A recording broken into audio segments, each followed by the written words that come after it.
Matagal na akong hindi kinakalabutan. Nalilig kay siya ay si bilib ako doon. Nanay Christy, mag-isip po kayo ng pangalan ng artista na iba-blind item. Romel, ng bina-blind item sa kanya. Yan. Kung ano ang issue niya. Okay. Yan. Papakita ko po sa inyo po ba? Headline bukas.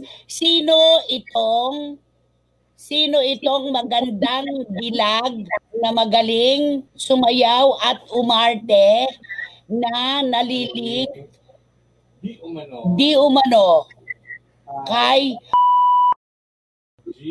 G. Siya ay si anak. Matagal na akong hindi kinakalabutan.